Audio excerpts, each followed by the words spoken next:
Pada masa itu, kerajaan Aceh berada di puncak kejayaannya dan memiliki wilayah kekuasaan hingga ke Semenanjung Malaya. Dan tata pemerintahan masyarakat Aceh yang dikembangkan oleh Sultan Iskandar Muda ini masih berlaku hingga sekarang. Wah, luar biasa sekali ya Sultan Iskandar Muda ini. Nah, lanjut saja ke tokoh yang selanjutnya.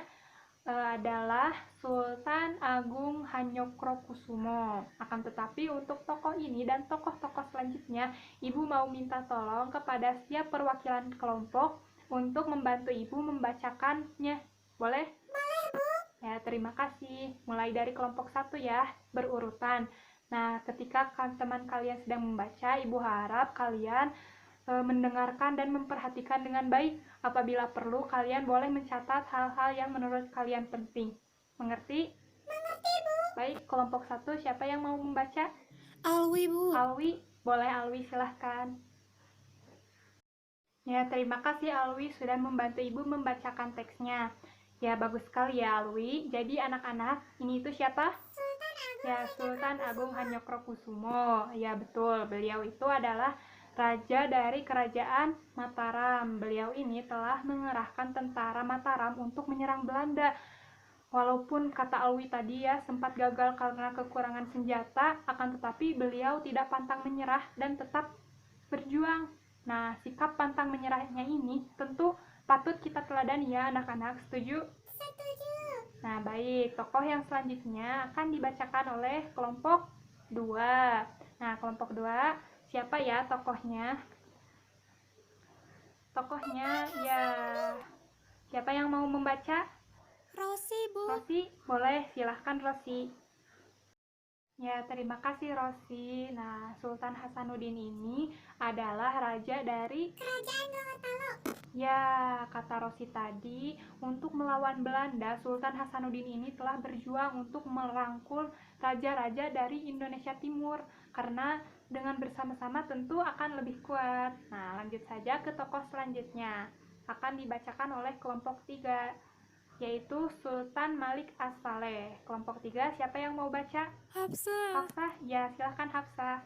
Ya, terima kasih Hafsah. Betul ya apa yang dibacakan oleh Hafsah tadi, bahwa Sultan Malik As-Saleh ini adalah pendiri sekaligus raja pertama kerajaan Samudra Pasai. Nah, sebelum menjadi raja, beliau ini bergelar Merah Sile atau Merah Selu.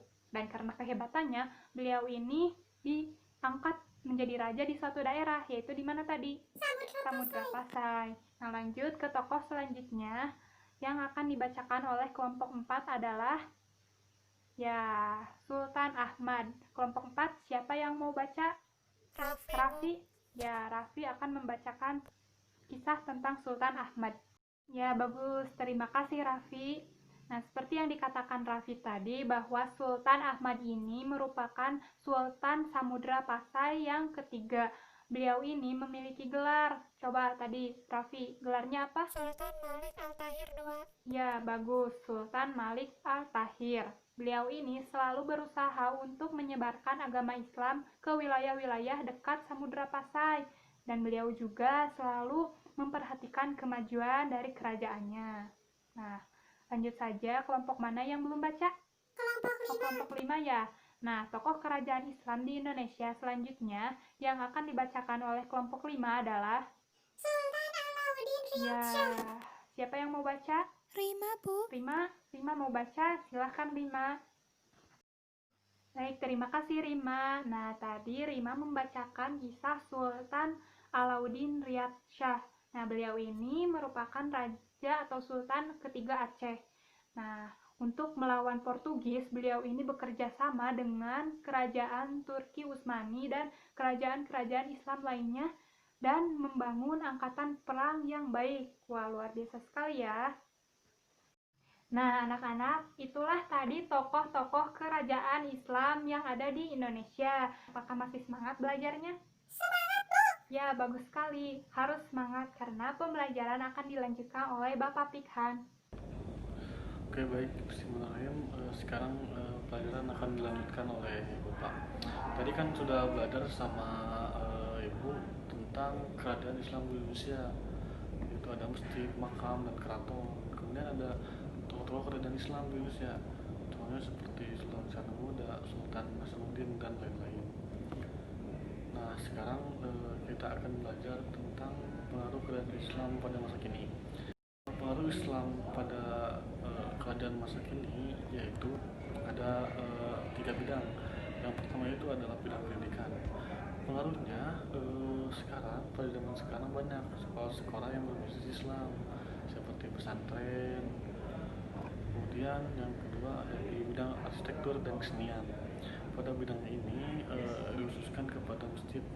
Jadi bangunan masjid dengan ciri khas ada kubah, terus ada seni kaligrafi, kemudian sastra Islam. Kemudian pada bidang tradisi, contohnya seperti grebek, sesuatu tradisi yang dilakukan di Yogyakarta. Kemudian ada pada bidang bahasa, yaitu banyaknya kata serapan yang diambil dari bahasa Arab seperti ikhlas dan lain-lain. Kemudian banyak nama-nama yang berasal dari bahasa Arab atau Islam. Mungkin sekian dari Bapak. Kembali lagi bersama Ibu Depira. Nah, sebelum dilanjutkan, apakah ada yang ingin bertanya dari materi pembelajaran hari ini? Tidak ada, Bu. Tidak ada? Baik, kalau tidak ada, lanjut. Sekarang, bersama-sama dengan teman sekelompok kalian, coba buatlah peta konsep mengenai pengaruh kerajaan Islam pada masa kini. Buatnya di dalam kotak yang disediakan ini ya, anak-anak. Nah, apabila sudah selesai, coba lihat ke kegiatan 2. Pasangkanlah nama dan gambar di bawah ini dengan benar. Seperti yang terlihat bahwa di tabel ini ada yang gambarnya ada tapi namanya tidak ada juga yang namanya ada tapi gambarnya tidak ada. Coba kalian cari pasangannya yang cocok di kertas yang akan Ibu berikan ini. Kalian gunting lalu tempelkan, kemudian pasangkan di tabel kosong yang tepat. Nah, itu dia anak-anak. Apakah dapat dimengerti? Mengerti, Bu? Bagus. Ada yang ingin ditanyakan dari LKS-nya? Tidak. Kalau tidak ada, Ibu akan langsung bagikan saja lembar kerjanya. Apakah sudah selesai mengerjakan LKS-nya? Sudah. Sudah semua? Iya. Baik, kalau sudah, sekarang coba lihat kegiatan yang pertama. Tadi kalian ditugaskan untuk membuat peta konsep tentang pengaruh kerajaan Islam pada masa kini. Apakah sudah selesai dibuat peta konsepnya? Sudah, Bu. Bagus, kalau sudah, sekarang perwakilan tiap kelompok coba perlihatkan hasil peta konsepnya kepada teman-teman yang lain di depan. Apakah semua kelompok sudah maju ke depan? Sudah, Bu. Ya, bagus. Tadi Ibu lihat ternyata pada pinter-pinter ya bikin peta konsepnya. Semua sudah membuat peta konsep dengan benar dan lengkap. Sekarang lanjut saja ke kegiatan kedua. Tentang tadi kalian ditugaskan untuk memasangkan gambar yang belum ada namanya dan nama yang belum ada gambarnya. Apakah sudah semua? Sudah, Bu. Nah, sekarang sistemnya rebutan ya. Siapa yang mau memasangkan atau mengisi tabel nomor 1? Kelompok 3? Boleh. Ya, apakah betul jawabannya Keraton Surakarta? Betul. Ya, bagus kelompok 3. Lanjut nomor 2. Yang manakah makam Raja Gowatalo? Ayo. 2. Kelompok 2 boleh. Apakah benar jawabannya itu? Benar. Ya, bagus kelompok 2. Lanjut ke soal nomor 3. Yang manakah gambar Sultan Hasanuddin? 5, Bu. 5. Kelompok 5 boleh. Apakah benar itu jawabannya? Benar. Ya, bagus kelompok 5. Lanjut, siapa yang mau nomor 4? 1. Kelompok 1. Boleh, kelompok 1 silahkan. Siapa itu? Sultan Malik Ya, Asari. apakah benar jawabannya? Benar. Ya, bagus kelompok 1. Lanjut ke soal terakhir. Yang manakah gambar Masjid Agung Banten? Ayo kelompok 4 boleh. Apakah benar jawabannya itu? Benar, Bu. Ya, semuanya ternyata pinter-pinter ya pada benar-benar. Nah, tapi Ibu mau tanya dulu, apakah semua kelompok menjawab dengan benar? Benar semua, Bu. Bagus. Nah, kalau begitu, kalian Ibu anggap sudah mengerti banyak hal tentang kerajaan Islam di Indonesia. Tepuk tangan untuk kita semua. Nah, sekarang pembelajaran akan dilanjut oleh Ibu Bapak Guru yang lain. Nah, anak-anak, tadi kita sudah mempelajari mengenai kerajaan Islam di Indonesia. Tentu pasti ada peninggalan sejarah di kerajaan Islam di Indonesia ini. Apa saja tadi yang sudah disebutkan? Masjid. Ya, ada masjid, ada makam, dan ada keraton. Betul sekali. Nah, selain peninggalan sejarah, tentunya tidak lepas dari tokoh-tokoh yang ada di kerajaan Islam ini. Siapa saja? Ada yang tahu? Saya, Bu. Sultan Iskandar Muda. Ya, ada Sultan Iskandar Muda, ada Sultan Agung Hamengkubuwono, Sultan Hasanuddin, dan masih banyak lagi. Dan selain itu ada juga pengaruh nih untuk kehidupan kita pada masa kini. Tadi kan sudah dibahas nih.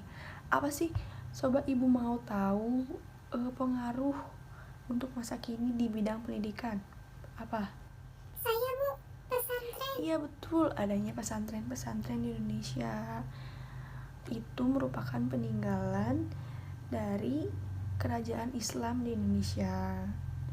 Nah, maka dari itu anak-anak kita sebagai generasi sekarang harus melestarikan peninggalan-peninggalan sejarah yang ada di Indonesia, terutama peninggalan sejarah mengenai kerajaan Islam di Indonesia.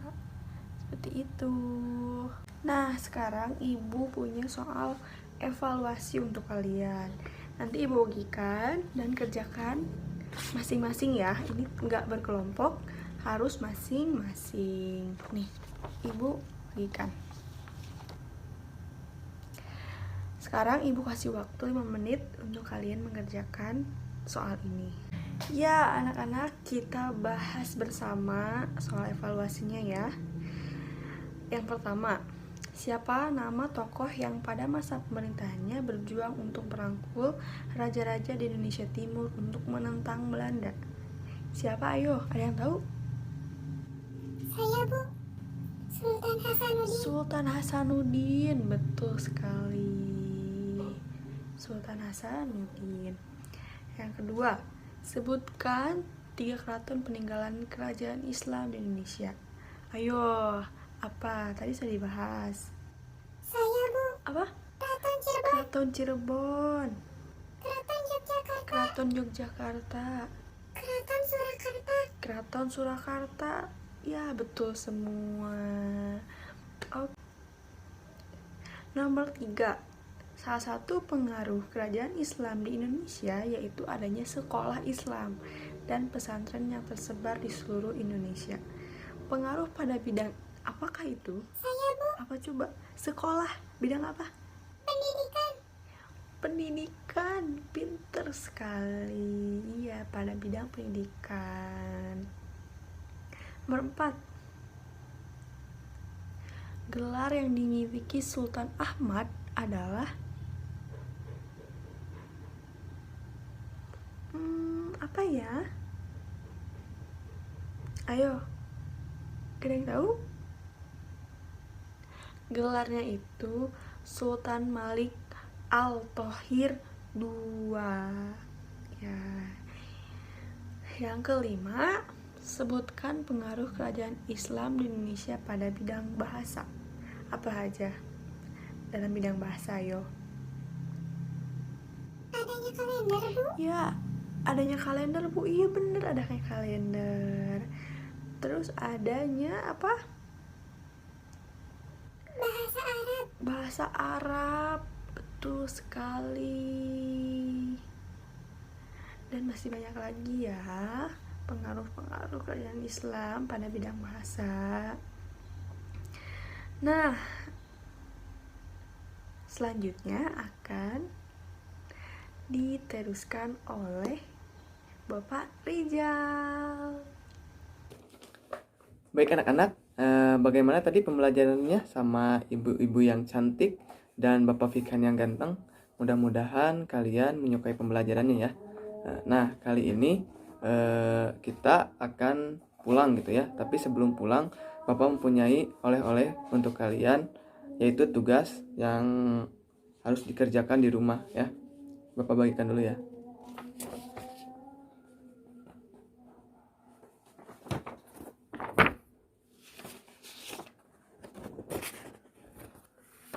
Nah, itu tugas yang harus kalian kerjakan di rumah ya. Nanti mungkin kalian bisa bertanya ke saudara atau ke ibu kalau kalian kurang mengerti. Baik anak-anak, alhamdulillah pembelajaran hari ini sudah selesai. Dan sebelum pulang, mari kita rapihkan dulu pakaian dan tempat duduknya. Sudah Pak. Nah, kalau sudah rapi anak-anak, mari kita berdoa dulu ya sebelum pulang. Berdoa dimulai. Selesai. Nah, Mungkin cukup sekian pembelajaran dari Bapak gitu dan kawan-kawan. Kurang lebihnya mohon maaf apabila ada kesalahan. Wassalamualaikum warahmatullahi wabarakatuh.